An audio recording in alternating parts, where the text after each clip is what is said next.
Olá pessoal, eu sou Marcel Riso e a gente vai conversar no bate-bola dessa semana sobre a nova gestão da Confederação Brasileira de Futebol, da CBF, e temos aqui um convidado bem especial, que é o vice-presidente eleito agora dessa gestão do Samir Chaldry, o novo presidente que foi eleito no domingo, a chapa toda foi eleita no último domingo, e o convidado é o Ricardo Gluck, que é, além de ser vice-presidente da CBF eleito, ele também preside a Federação do Pará, e ele foi um dos articuladores aí da chapa, né, dessa chapa que acabou elegendo Samir Chaldry, né, que é um dirigente de Roraima, né? O Ricardo, ele é um dirigente do Pará, né, Ricardo? Enfim, participou de toda essa articulação que foi feita por WhatsApp. Ele vai contar um pouquinho para a gente, o Ricardo vai contar um pouquinho para a gente como que foi feita essa articulação pelo WhatsApp, e a gente vai falar um pouquinho sobre esse início de mandato aí, desse novo grupo que assume a CBF. Eu quero agradecer o Ricardo, né, por ter aceitado o convite, por ter encontrado um tempinho na agenda de várias reuniões desse início de mandato, para poder conversar com a gente hoje no Bate-Bola. Muito obrigado, Ricardo. Bem, legal. Obrigado, Marcel, pelo espaço. Para mim é um privilégio, é um prestígio muito grande usar da tua audiência para, né, falar de futebol, falar da CBF, dessa nova CBF, né, que a gente está ajudando a construir com muito carinho, né, com muita responsabilidade, naturalmente. É uma história curiosa, realmente, porque no fundo a gente vivia uma. Bem, eu acho que para chegar nisso a gente tem que contextualizar um pouco do que vinha para trás, tá? Houve uma eleição há um mês e meio, mais ou menos dois meses atrás, né? Onde aquela eleição machucou algumas pessoas, porque na realidade ali foi um momento de maturidade política, onde a gente deu um voto de confiança para né, o presidente na época, para que ele pudesse conduzir um mandato com tranquilidade, com estabilidade. Então foi a conversa que a gente teve, onde houve aquela eleição por unanimidade. Naquele período, o que acontece? Os clubes começaram a receber bastante demanda de torcida a partir de uma declaração, se não me engano, foi quando o esporte teve um problema de arbitragem, teve numa entrevista, né, acho que foi com o PVC, que falou assim: não, você não votou no Edinaldo por unanimidade, então você agora não reclama, né, da arbitragem, tá? E aquilo pegou no Brasil inteiro, quer dizer, ou seja, os clubes ficaram muito machucados porque como se tivesse cometido um crime de ter votado por unanimidade, isso os machucou. Mas machucou a gente também nas federações, porque houve também uma divulgação de uma matéria posso até citar aqui, que foi a revista Pode, Piauí, pode, pode. que colocou que havia tido uma negociação, né, isso, entre os presidentes de federação para receber um aumento de 330%. Não sei de onde tirou esse número também, de que estaria recebendo 215 mil de salário, você lembra disso, né? E que isso teria comprado os votos das federações, também que não houve nada disso. Em nenhum momento houve uma negociação. Acho que, pelo menos, todos os presidentes que eu conheço, que eu converso, não recebem nem próximo da metade disso. Quer dizer, foi uma informação falsa, mas que trouxe algumas, vamos dizer assim, algumas dificuldades, algumas reações para algumas federações e dos seus estados. Tem que estar explicando que, primeiro, que não recebe isso, segundo, que não negociou o voto. Ali começa um processo de instabilidade, porque a partir dessa matéria, muitas denúncias começaram a ser feitas em outros âmbitos, né, de assédio dentro da casa, né, alguns desmandos, enfim, algumas situações que eu não convém aqui agora detalhá-las, até porque já é página virada, mas que o que fez com que a gente conversasse mais, nós federações. E entender que nós éramos, eu tenho usado muito esse termo, sócio da mesma dor dos clubes, porque os clubes eles reclamam pela ausência de diálogo, pela falta de protagonismo, né? Ou seja, de querer de ser mais ouvido, e as federações também, porque o clima que a gente vivia era um clima muito parecido, onde a gente também não tinha muita voz ativa, também tínhamos ausência de protagonismo, e a gente também queria um espaço melhor, vamos dizer assim, para promover as mudanças e os diálogos que a gente sempre sonhava. E quando a gente se depara com algumas denúncias também que estavam acontecendo dentro da CBF, ou seja, isso também atingiu os próprios diretores, colaboradores, então ficou muito claro e para a gente diagnosticar que havia realmente dentro da CBF uma questão um pouco mais importante, mais grave, nesse sentido de autonomia, né? Ou seja, das lideranças fragmentadas, das lideranças sem muita voz ativa dentro da CBF. Em paralelo a tudo isso, a gente tinha um grupo, e a verdade, essa é a história. A gente tinha um grupo de WhatsApp, onde é até um nome engraçado, mas, enfim, também não é nem é pretensioso, pelo contrário, até porque não é um grupo político. A gente chamava de New Kids on the Block, que era muito mais nesse sentido de os novos garotos do bairro, né? Ou seja, que é a turma nova. Não nova de idade, tá? Até porque tem um membro do grupo, por exemplo, que é o Ronei, que é presidente da Federação de Goiás, que tem 61 anos, mas é um cara de ideias arejadas, está há pouco tempo no sistema, né, está acho que 2 anos no sistema CBF, através da Federação de Goiás, e com ideias altamente transformadoras, modernas, fez um campeonato agora eh, com reposição de carbono, uma competição sustentável, tem um VAR próprio, tem uma série de medidas lá.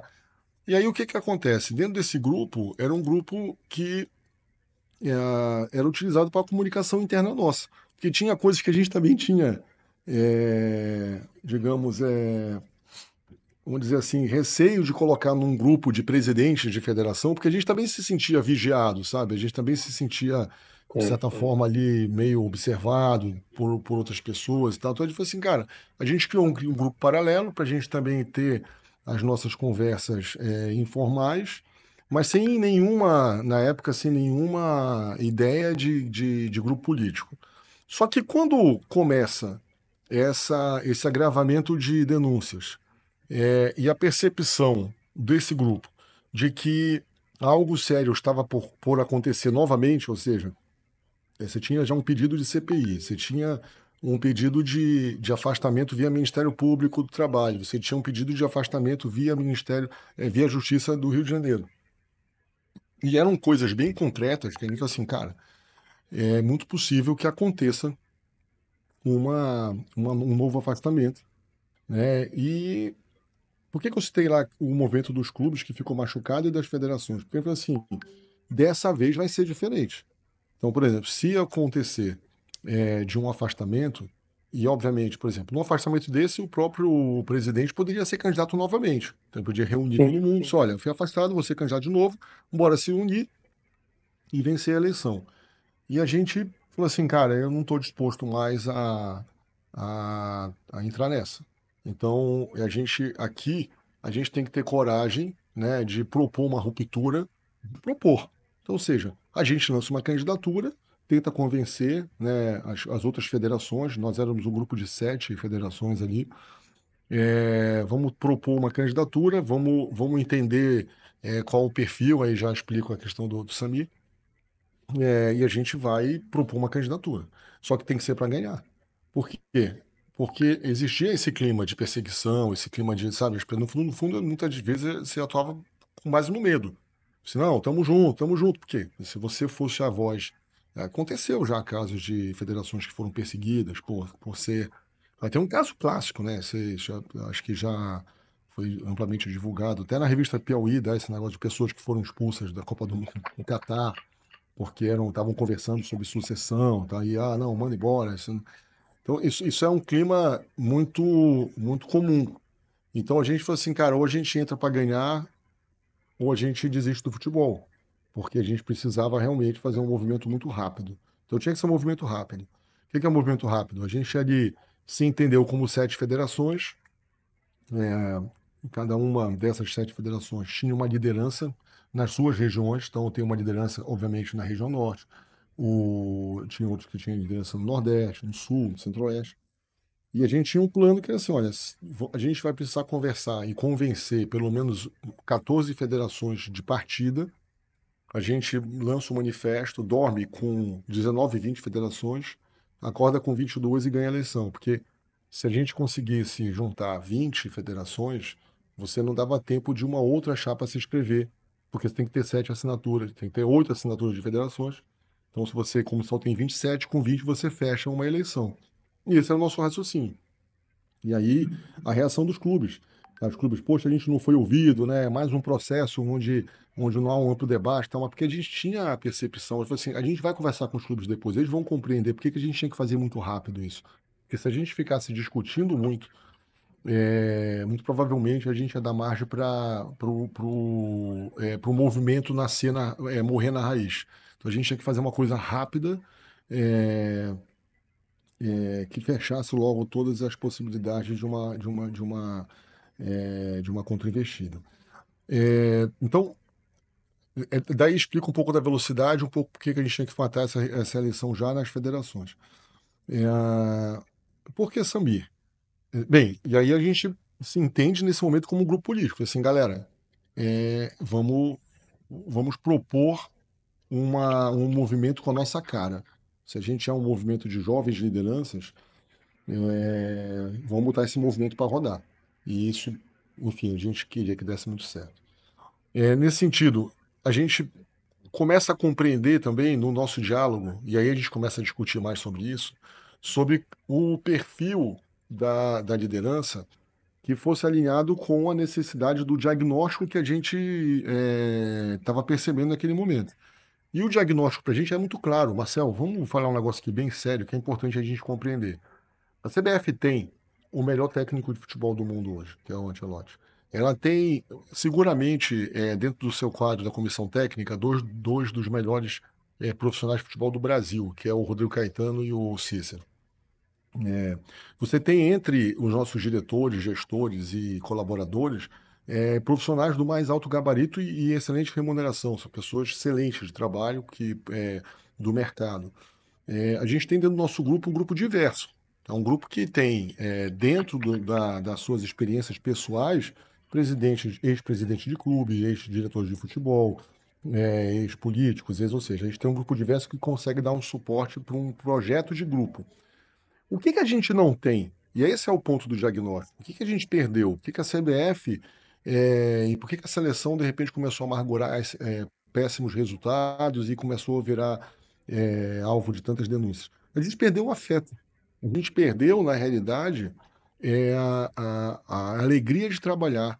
Porque a alegria de trabalhar está baseada em quê? Na autonomia. Então, você, quando tem uma política voltada para assédio, perseguição e uma série de outras coisas, você acaba tendo um time que trabalha triste.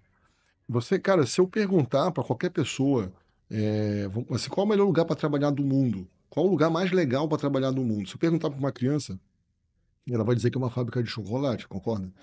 É, e se eu perguntar para um adulto, cara, a fábrica de chocolate é o futebol. O futebol tem que ser, a CBF tem que ser o lugar mais amado do mundo. É a maior marca de futebol do mundo. Então, a trabalhar com futebol é o sonho de qualquer pessoa. E por que que ela não é tão amada? Na verdade, por que que ela chega a ser até odiada? Então, repito, quando você tem profissionais trabalhando sem autonomia, profissionais trabalhando sem alegria, profissionais trabalhando sob clima de perseguição, de estarem sendo observados, né, a ponto de ter denúncias, né, de pessoas que faziam reunião com a televisão ligada, porque, com medo de estar sendo gravadas, então, quer dizer, tudo isso acontecia na CBF. Então, o que a gente queria, na verdade, o que a gente entendeu como diagnóstico, é que a CBF ela já tem os melhores profissionais do mundo. Então, o que que ela precisa só? Soltar a linha, fazer essas pessoas trabalharem num clima de confiança, alegria, perfeito? E autonomia. Então, eu não preciso hoje de um presidente que tenha o perfil de alta experiência no futebol, por exemplo, a discutir escalação com o Ancelotti, cara, me perdoa. Sabe, eu não preciso de um presidente que vai discutir em alto nível futebol com o Rodrigo Caetano, que é um dos maiores profissionais do Brasil. Então, quer dizer assim, a gente tem especialista na casa para dar de rodo. O que que a gente precisa? Fazer com que esses caras trabalhem com autonomia. Então, diante desse diagnóstico, que é o nosso diagnóstico, e tá tudo bem se alguém entender que é outro, que o problema não é esse, mas esse foi o diagnóstico do nosso grupo. A gente precisava de uma pessoa que tivesse capacidade de gerir pessoas, de gerir grupo, que pudesse compreender. a necessidade de devolver essa autonomia para as pessoas, mas fundamentalmente para se entender como um grande grupo e liderar esse grupo para soltar e devolver a alegria da casa. E nesse sentido, a gente vai, tudo bem, fizemos várias discussões. Primeiro, que tinha que ser uma pessoa extremamente nova, uma pessoa que pudesse dar uma cara nova, literalmente, uma caricatura nova, causar um impacto de um rosto novo. E quando surgiu, né, Ricardo, o nome do Samir, todo mundo ficou pensando, mas quem é o Samir, né? Um nome totalmente desconhecido do público em geral. Então o mercado não conhecia, mas nós conhecíamos. Então, assim, a gente Sim, sabe, por exemplo, ele fez uma reunião hoje já com todos os colaboradores da CBF, que foi um sucesso, maravilhoso. Por quê? Porque ele é muito carismático, ele é um cara que tem carisma, ele tem um abraço fácil, tem um abraço acolhedor, ele tem um sorriso fácil. Já virou um slogan do presidente, assim, olha, bora sorrir, vamos sorrir. Ele entra no corredor, bora sorrir. Para os colaboradores, a gente já percebe uma CBF mais leve, é impressionante. Eu não sei se tu tivestes no Riot, no evento da apresentação do Ancelotti, mas assim, lá você já percebeu uma leveza no ar, já uma coisa diferente, pessoas de fora, assim, cara, está percebendo um negócio novo realmente, tal. Então a gente precisava muito dessa pessoa que tivesse, no momento, disposição, disponibilidade, gostasse de cuidar de pessoas, que tivesse carisma. Tudo isso foi analisado. Então, a gente entende que nosso grupo tinham pessoas com esse perfil também, e no diálogo desse, um diálogo extremamente importante, um diálogo, só, desculpa, tá, te ligo já já, me desculpa, não, sem um, problema. um diálogo que tivesse capacidade de dialogar, de conversar. Então, no nosso diálogo, a gente chegou em vários nomes nossos também, mas a gente entendeu num processo até de desprendimento, num processo onde a vontade pessoal não podia ser maior que a vontade do grupo, onde a gente tinha ali claro tudo que a gente desejava, e chegou-se no nome do Sami. Como poderia ser, sim, outros nomes, mas no nosso consenso de um debate muito bom, que eu me orgulho muito de ter liderado também, de ter presenciado, porque foi um orgulho muito maduro, desculpa, um diálogo muito maduro também, muito, muito consciente do que a gente precisava, do que a gente precisava e da gente se entender. Então ali nasce a candidatura do Samir, mas nasce também, sem dúvida nenhuma, um movimento de novas lideranças. E isso a gente tem que estar muito atento. Então, assim, talvez uma primeira E que é, eleição sem muito compromisso com o passado, sabe? Enfim, é um conjunto, é um grupo de novas lideranças que está muito, muito determinado a, a dar realmente o seu melhor para a gente dar uma nova cara para a CBF e, assim, se perguntar, eu posso falar sobre isso porque é o que o nosso presidente está pregando, né, o nosso líder no momento hoje, que é devolver a alegria da casa. A CBF precisa ser amada, mas para ela ser amada por fora, ela tem que ser amada por dentro. Esse é o nosso principal diagnóstico. Depois, quando ela for amada por dentro, vão aparecer outros desafios. Mas nesse momento, ela precisa ser amada por dentro para poder ser amada por fora, e isso chegar no vestiário, chegar no gramado, chegar nas comunidades, ou seja, a CBF precisa ser amada novamente. Ricardo, um dos pedidos dos clubes é essa mudança, né, no processo eleitoral da CBF, como você falou na tua resposta, com 21, 22 federações, o presidente da CBF está eleita, o presidente da CBF está eleito, né? Você acha possível ter essa conversa com os clubes, poder sentar com os clubes para ter essa mudança do processo eleitoral e isso ser colocado na agenda do presidente Samir Chaud? Olha, eu acho que tem que dialogar, tá? Eu vou dizer, aqui eu não me sinto nem um pouco. Vou dizer, eu me sinto muito à vontade para colocar minha opinião pessoal, tá bom? Sim, sim. A minha opinião pessoal. Isso não é a opinião da CBF, não é a opinião do Samir, não é a opinião das federações. A minha opinião pessoal, ela indica o seguinte: você, antes dessa proporção dos votos, você tinha um colégio eleitoral de 47 entidades, que eram 20 clubes da Série A e 27 federações. E voto era igual, todo mundo tinha peso 1. Então, quando você pega as federações e, por exemplo, 27 federações e divide pela quantidade total de entidades, que é 47, dá um percentual de 57%, pouco menos de 60%. Tá bom. O que mudou depois? Mudou para 40 clubes, então, ou seja, houve uma ampliação de clubes, 20 da Série A, 20 da Série B e 27 federações. E houve ali essa proporção, ou seja, federações com 3 votos, clubes com 2 votos da Série B, da Série A e clubes com 1 voto da Série A, Série B. Quando você pega e faz a multiplicação, então você pega 27 federações vezes 3 dá 81, não é isso? E você divide pela quantidade total de votos, que é 141, como é que chega no 141, né? Multiplicando 20 vezes 1, 20 vezes 2 e 27 vezes 3. Você chega na mesma proporção, de 57%. Então, na realidade, você mantém a proporção que já existia, sempre existiu, só que existe uma vantagem para os clubes também, que tem que ter, sou pró-clube, tá? Eu sou ex-presidente de clube, eu tenho local de fala.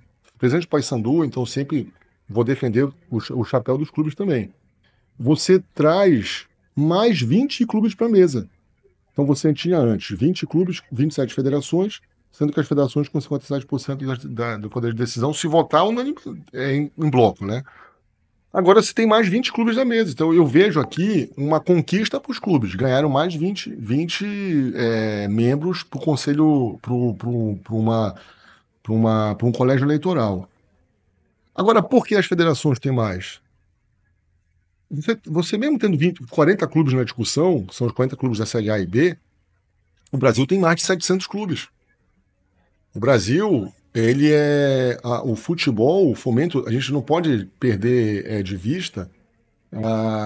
E aí é muito importante falar sobre isso também, que é o papel das federações, que muitas das vezes é mal interpretado enfim, por quem não conhece o futebol a fundo nesse sentido, ou não se deu ainda, sei lá, não teve curiosidade de compreender melhor a estrutura. Uma federação, ela tem como filiados clubes profissionais, mas tem clubes amadores e ligas municipais. Você tem uma ideia, no Pará eu tenho 180 filiados. Eu não tenho só Paysandu e Remo, que por acaso estão na Série B hoje. Então, eu tenho 180 filiados, com um papel fundamental. Tem 40 competições. Hoje a gente faz só de jogo de base mais de 1.000 jogos. Então, repara, você precisa, uma federação num ambiente nesse ambiente eleitoral, questionado essa questão da proporção, ela representa muito mais do que o interesse de apenas um clube. Então eu não vejo, sinceramente, se for da minha opinião, toda vez que eu sou perguntado, eu coloco isso com muita tranquilidade. Já tive do outro lado de clube também. Então eu vejo com naturalidade. Você ter 7% a mais de peso no colégio eleitoral sobre 40 clubes, num universo de 700 clubes profissionais. Eu não estou falando dos clubes amadores. Você tem aí, sei lá, uma infinidade de clubes amadores e ligas municipais, aí o negócio vai. Então, acho que é uma discussão, veja bem, estou falando a minha opinião. Não estou dizendo que isso não vai ser revisto, não estou dizendo que isso não vai ser discutido, só estou colocando que é importante contrapor também, sabe? Entender, porque parece que fizeram de um jeito para não perder a eleição, então não. E outra coisa, as federações não são obrigadas a sempre andar juntas e votar em bloco. Muitas das vezes já houve divergência e faz parte do processo. Ricardo, está na pauta dos clubes, uma das pautas também que os clubes pediram é a mudança nas datas, né, dos campeonatos estaduais, e isso o presidente Samir Chaldi disse que já vai fazer, né, disse que vai mudar de 16 ali para 11 datas, se falaram inicialmente 12 para 11 datas, é algo que realmente os clubes estavam pedindo. Já tem uma ideia de como que vai funcionar essas 11 datas, de como isso vai ser encaixado no calendário do futebol brasileiro? Eu acho que é isso. O presidente lançou uma meta ousada. É, é engraçado, por exemplo, eu no primeiro momento pulei, falei, caraca, 11 dados. Mas depois conversando com ele, com o diretor, já me convenci, ele já me convenceu. O Samir, nesse ponto, ele é um grande líder. Muito complexo, Marcelo. A gente teria que fazer um podcast para discutir isso e trazer, porque assim, o calendário brasileiro é um desafio muito grande. Você tem ali uma complexidade. O Brasil é quase cara, enfim, é um dos maiores países do mundo, né, de extensão territorial, com essa complexidade dos estaduais, que alguns locais não têm. É, eu sou um defensor ferrenho dos estaduais, ferrenho. O presidente também é.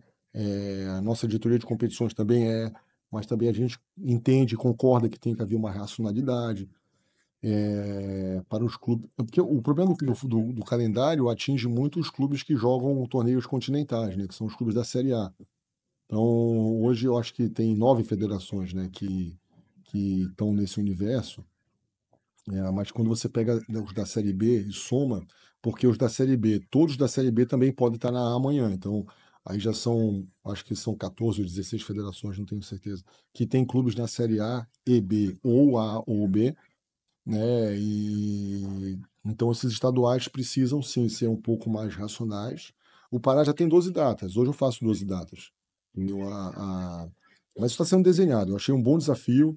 Eu acho que o presidente acerta nessa pauta, é, e aí provoca as discussões.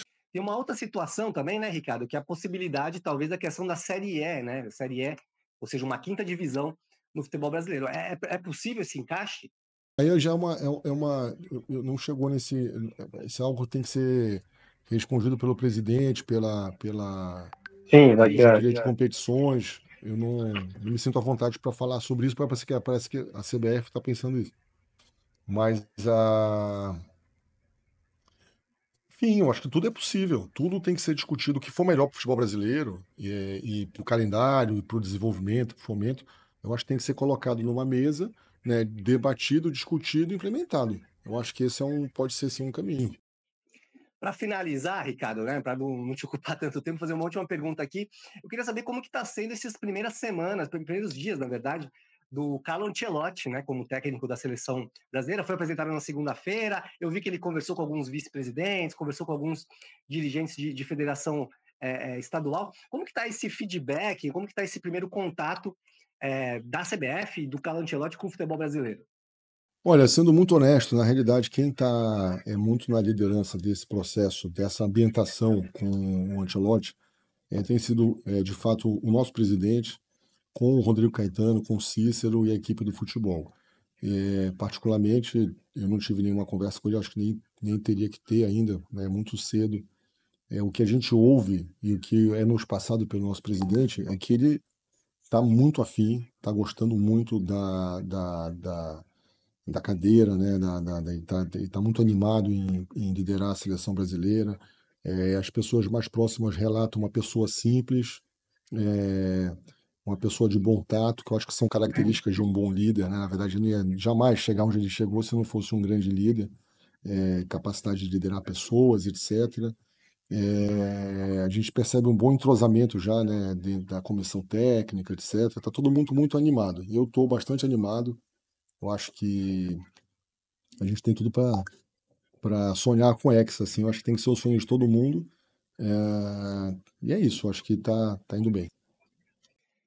Obrigado, Ricardo. Quero agradecer muito a tua presença aqui no Bate-Bola com a gente aqui no Estadão.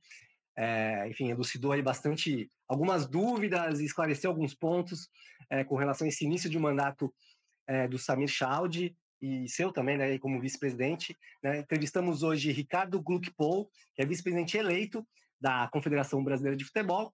Te agradecer novamente, Ricardo. Muito obrigado pela presença e um abraço. Eu que agradeço. Vamos em frente, vamos confiar na liderança do nosso presidente Samir Chaldi, na liderança desse grupo, dessa nova CBF, que chega muito animada em transformar essa casa numa casa amada, amada por dentro, amada por fora, e que tem a capacidade de dar orgulho para o nosso país.